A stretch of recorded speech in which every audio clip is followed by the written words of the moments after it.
Direct interaction is equal to accomplishment and importance. In some ways, it's very hard to say what direct interaction is, because what it's really about is it feels like if I have a thought, I get a result. I want, I get.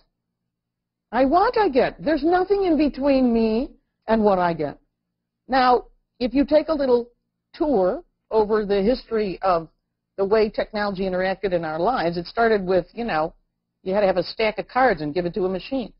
The command line was like an incredible transformation because you could tell it what to do, but it was still a pain. When WYSIWYG came out, we thought, oh, we're really getting something now. And then it was drag and drop.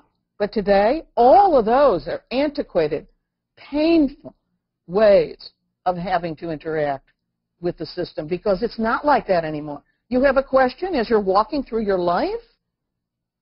You ask?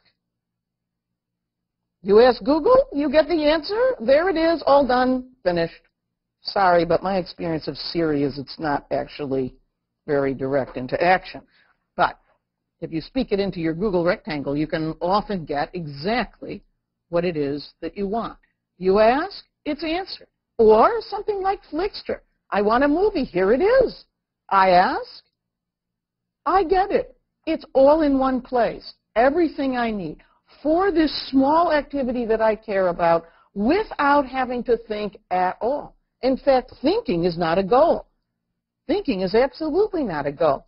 Think for me is another principle of direct interaction. With Pandora, there's no thinking. You say, I like this artist, I like this song, all done. They created a channel for you. You hear the music you like. No more discs. No more buying of individual things. No more carrying anything around. I want this music. I have it. All done. All done. In fact, Hippocrates, for example, which gives drug information, is just like this. At the point of action, at the bed of the patient, I look up the drug. I make sure there's no problem. I see if there's a new version. I make a decision over and out. Everything is there from thought to result. And I synthesize it for you. What we are starting to see is a move away from monolithic information apps, from monolithic apps of any type. In the past, we had to do that because we had to control the data, but no more today. All your pictures are on your mobile device. You can have your little tool for editing and a different tool for effects. You can have your camera. You can operate with a suite of what we call tiny tools on the same information.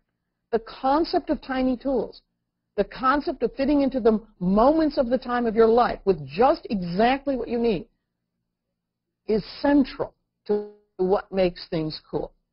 It is profoundly, profoundly more direct. And because of that, people think of their mobile devices as part of their bodies and as part of their minds. And if they lose them, they feel like they lost their life.